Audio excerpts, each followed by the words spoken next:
Good morning, good afternoon, everybody. Welcome to another LinkedIn Live and Experience Exchange. I'm Tom Lewis from TTEC Digital, where we interview a variety of experts in the AI CX space and often CEOs, and today is no different. I'm pleased to bring to the party Darryl Kelly, who is the CEO of Aspect Software and previously the Chief Strategy Officer at Alvaria. How you doing, Darryl? Good to see you again. Thank you. It's a little chilly here in Colorado. Is the audio sounding okay? We had a cold Yep, front come in. hear you loud and clear. Sounds good. And can't do a thing about the weather.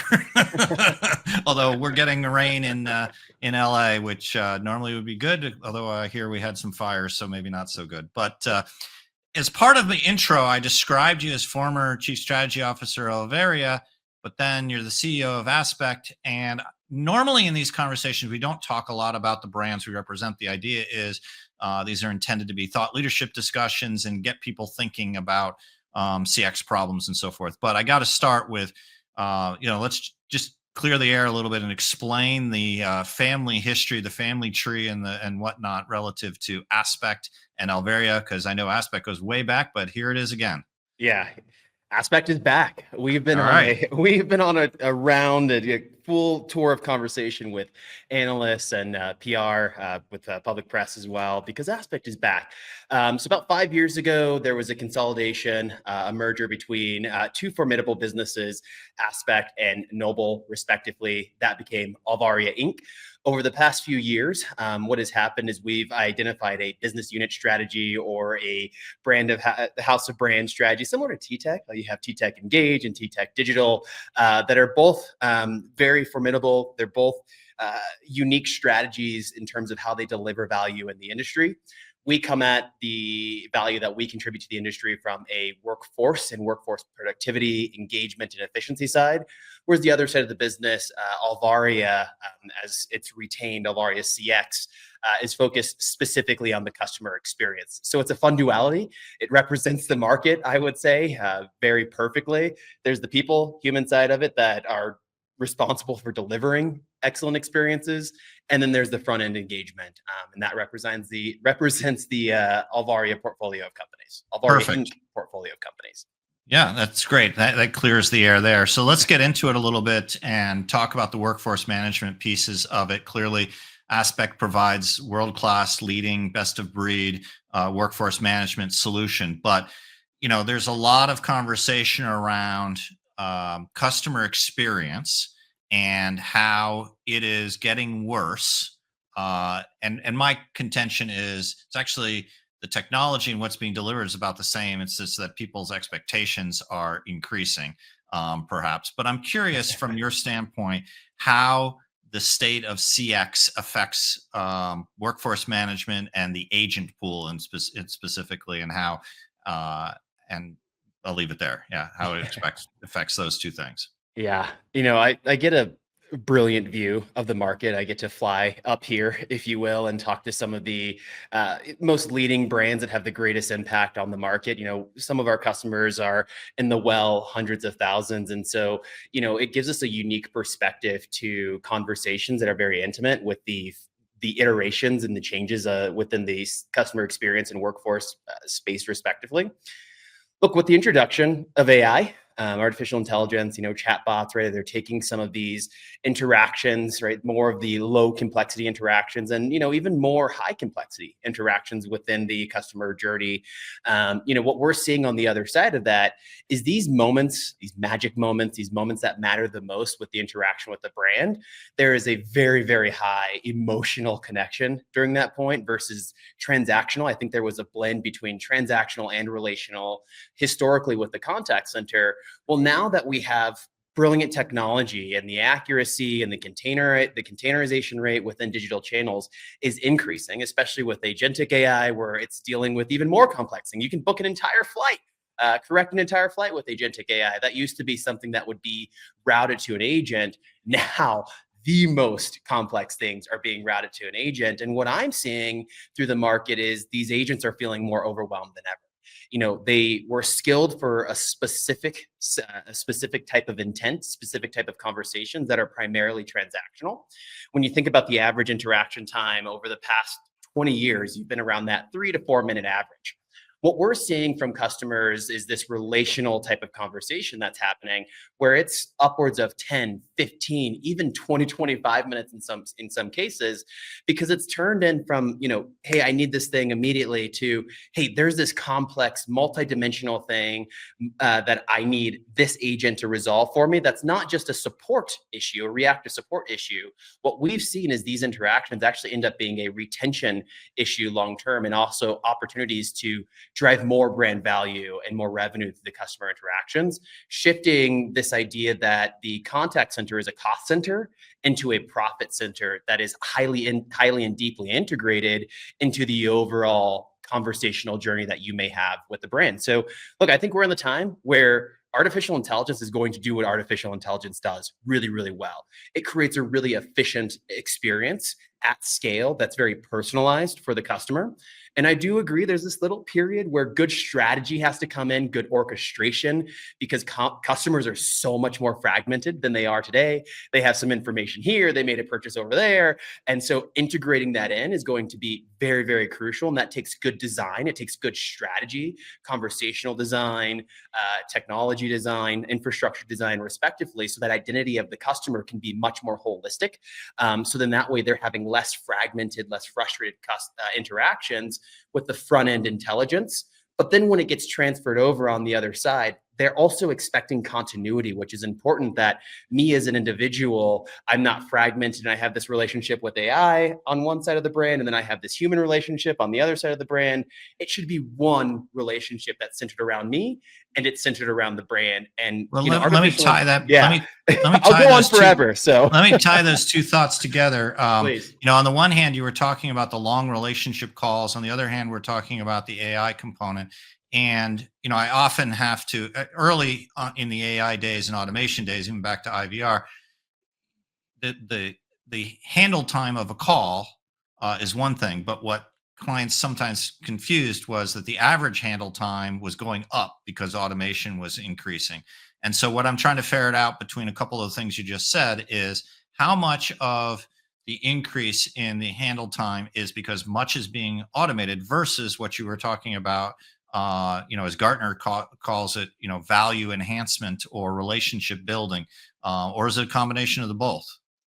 I think it's squarely in the middle, and this isn't just me trying to play politics or say it's one. I do believe that it's a little bit of both, because there's nuances in the customer journey, much more nuances than there ever has been, where you may have multi-dimensional conversations with the brand that you may have not had before because of the digital relationship that you're having with the brand versus in-person relationship. So the complexity changes, and that's why I think the handle times are starting to evolve. The interactions are starting to evolve, as well as the relationship. It's right in the middle for now. And that's got to make, my assumption is these things don't happen overnight, but nonetheless, if you're in a workforce management kind of environment, you certainly can't be a set it and forget it kind of shop. You have to constantly tweak the environment, the variables, and so forth, as both your strategy changes as well as customer dynamics change. That's a statement, but I'm looking for whether I've got it mostly right or not. Yeah, we're evolutionary beings. We continue to move, right? Inertia is the thing that keeps humanity moving forward. It keeps humanity going. And so, geez, I hope that that the interaction that I have with the brand tomorrow is different than the interaction with the brand that I had yesterday, while continuing to interact with the same brand promise that, I've known to come and trust and love about whatever brand I'm interacting with. So I want to dive a little bit deeper into the AI front specifically, but let me take a little bit of a left turn and talk about, I was at a conference, it was probably back in March, so almost a year ago now. And as I'm walking down the booths, this is a CX, kind of technology conference, and I'm reading the signs. At first I sort of had this reaction, and then I started taking specific note. Every sign, regardless of what this company did, said the same thing, essentially around how they make AI something and customer experience is better because of us and things like that, to the point where it was complete whitewash. I couldn't figure out what the story was. And so I guess my question for you is, how do you think about AI in the software business, and how companies should think about articulating their differentiation? Yeah, I'd say articulate it with specificity. Articulate it with outcomes. I think, now that we are in, fully AI spring and AI spring, and I think the fathers and the fathers and mothers of AI, when Says the man you wearing a flannel jacket, and it's not AI winter. You're sure? Okay, sorry, I think didn't mean to it is distract. spring. It is here. It is All right, blossoming. got it. It is bigger and more pervasive and also more generalized than it ever has. And so I think about the McCarthys of the world and the McKinseys, the Kurzweils, and they had this philosophical approach back to the 50s, and then we saw waves of innovation, and then we were limited by infrastructure, and then we saw waves of innovation, and we were limited by infrastructure, and now our compute and processing power is just exponentially greater than it ever has been historically. And so now AI can literally be everywhere, but it's too generalized right now. And to your point, it's whitewashed. It's starting to have a dilutive effect to it. And so, if you are on the consuming side of it, the buying side of it, business to business, we need to get really, really clear on what we are hoping and expecting to come from AI, right? So what is wrong with our current state? What we see right now, and even sometimes we fall victim to that, is we want to communicate that we can solve complex problems. And so in order to grab attention, you have to start there. You always have to say that we can help solve some of your most complex problems. Then we have to immediately get to specificity. And so that is my encouragement, is as we continue to move forward, and I think the only way that we move forward that leads to strong enterprise as well as consumer adoption is with specificity, with use cases. It's actually funny. And we saw Super Bowl, right? Super Bowl was just here. It's funny. We saw Salesforce. We saw, I think Gemini had a commercial on there as well. There was a handful of brands that were trying to make AI tangible. And it's funny. It was like, oh, you can make your recipe a little bit better. You can help with reservations. And it's like, okay, that's cool. That's helping people start to understand the concept of AI. But we as humanity, we as business leaders, as application providers, we have to be very specific on the problems that we are solving today, and then also the problems that we are pursuing as well, because it's both. Yeah, well, and so very often I'm having a conversation with clients about the pain they're experiencing in one way or another, whether it's operational, CX, NPS. Pick your acronym, pick your pain, pick your poison, and it's a how can we solve that problem? But increasingly, and I'm curious if you see this in your customer and prospect pool, increasingly, I get the question of, like, what features can we turn on, Mm. and what can you do with AI? And I'm trying to figure out if you're coming from the front or the back relative to this question, because my point of view would be, let's solve the problem. And if the way you solve the problem is with AI, fantastic. If it's with whatever else, then fine. Unless you're going to tell me AI is literally in every single thing. Anyway, so I'm always conflicted on how to answer that question, because on the one hand, they're anxious. I'm sure some CEO came down and said, you need to start using some more AI. And at the same time, they're like, yeah, but we got these problems. Yeah. So how do you Yeah. think about that, and how do you communicate that and help guide your clients and prospects through that dichotomy? Oh man, I navigate this conversation almost daily. And Okay. it's a privilege to have it's a privilege to be at the forefront of these conversations, because that's what it is. It's panic. It's something, they went to a conference, or there's some executive that's pushing the initiative down without an understanding of, one, the limitations of AI right now, but then also the true benefits and the true power of AI, specifically. And we are generalizing it, right? Like, there's so many, intersections of AI. Like, are we talking deep learning? Are we talking agentic? Are we talking LLM? Are we talking foundational? Are we talking application layer? And what I try to do is have a very human conversation, right? I know that feels very counternormative. Welcome to Darryl. But I try to have a very human conversation and peel back the layers, right? Okay, great. Like, we can talk about features later. We can talk about models later. We can even talk about, all the little individual different applications, right? And I always start it like this: paint me a world of what you want to see, right? Like, let's go really, really, really What deep. does ideal look like? And not just ideal from a satisficing point of view. Dream with me, right? Like, that is really, if we strip it all away, AI is going to allow us to think in the more abstract way. Some of those problems that we've let go dormant. We said, oh, that'll never get solved, can actually be solved now, but it requires us, and that's why I say the humanity of AI, it's going to improve our judgment. The only way it'll improve judgment and the only way that it'll improve outcomes is if we can go step into the abstract and go, what does strategy really look like for us? And that's a very scary thing to do, because now we're disconnecting from our ownership of the results. Right. Like we want to control every single input. And that's why we go to a feature, because we want it to be tangible. And I just want to give anyone that's consuming AI, that's buying AI, permission to go abstract and dream about what we really want for our businesses, and then find specific, narrow AI that can help solve that problem, because there is no general AI that's going to solve everything, right? We don't have genuine intelligence that can plug into an environment. And the reason why the abstraction is important, and sorry for the tangent, I want to go down this road for just a moment. The reason why the abstraction is important is because that ultimately becomes the framework for the high quality data that we need to try to pull from either our environments or from the technology service providers' environments to help with good design and architecture of how we are going to use AI, specifically multi-AI environments, because there is no one brand that can solve everything. So you are going to live in a world where you have AIs engaging with AIs, machine learning engaging with machine learning. And mind you, that's what we want. That's what we should pursue. It's not just here's the tissue of AI. It's going to be here's the entire layers in the application stack of AI, but we control the outcomes because we understand where the motivations and the dream that we have. Got it. Well, and so my veneer on top of all that as a consultant is often focusing on the jobs to be done, and particularly the customer's jobs to be done. The idea that, they want to come in, they want to do X, Y, and Z and leave. The converse of that is you said, well, we want to do journey mapping and all of our processes and the toll gates that they want to go in. That's more of an inside out view. And so the design from an outside in perspective is how we're often.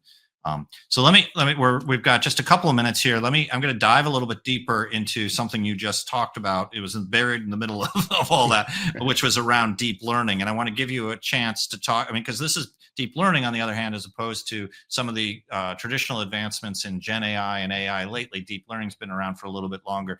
That's I right. wanted you to talk maybe a little bit about something that's rooted in how you use deep learning and what it means to you in your capabilities around particularly workforce management, but quality and anywhere else.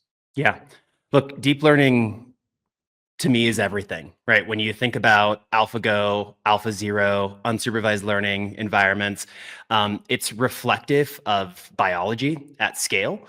And when I think about what deep learning is intended to do and what we are pursuing here at Aspect, and what I hope the industry as a whole pursues, is how we can unlock patterns, right? We happen to be a forecasting, productivity, and engagement company. And so for us, like, this is a sweet spot for AI, because we're able to use neural networks to leverage transfer learning and seemingly inconsequential data such as the weather, or seemingly inconsequential data such as looking at individuals beyond, ones and zeros, such as I need this type of person that can fit this type, or I need an individual that can fit this shift.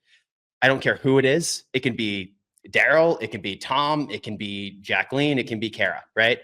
And now what we're able to do with deep learning and neural networks specifically is we can take a forecast, and then we also can take my entire persona, my entire personality, because we already know this about the customer, right? Like, we're leveraging deep learning models all day, every single day from a customer point of view. And so what we're really passionate about is how we leverage that same perspective on the individual that represents the organization, because there's intersections of what represent the brand, right? And how do we bring that humanity forward to the customer engagement? And this goes all the way back to the beginning of the conversation, because it's a relationship. We have relationships with brands, and people represent those relationships. And so we want to make sure that, Tom, when you call Delta, or you call Nike, or you call United Airlines, you're not just talking to a person. You are talking to the person. You're talking to the person that's not only resolving your issue, they're engaged in a relationship with you. When you leave after, you go, wow, that was a moment That was a moment. I don't know what about it. It was a moment. And we're helping do that at scale while also protecting a forecast as well, right? Like efficiency matters, efficiency matters, efficiency matters, efficiency matters. And so what we're using deep learning and neural networks for specifically is to deliver and at scale. So great forecasts and great human engagement and great human productivity, because it's in the nuances. And that's what deep learning allows us to do, is to be so much more nuanced than we ever have historically. I'm still waiting for that experience, but I'll call you when it happens. It does remind me, there was a commercial not so long ago, fairly contemporaneous, where the customer and the agent were the same person dressed in different clothes and talking to each other, and the idea is, well, I can relate to you, kind of thing. So, got it. And that, I think, actually goes back to a point you made earlier around, what is it you dream of, kind of thing, and the idea that you create these kind of relationships means that combination of data and other things and enable that. So, Darryl, I want to thank you for the time today. It went very quickly. I appreciate it. Obviously, anybody listening who wants to extend the conversation, feel free to reach out to either Darryl or myself, CEO of Aspect. And on behalf of TTEC Digital, thanks for joining us today on the LinkedIn Live and our Experience Exchange programs. Have a great day.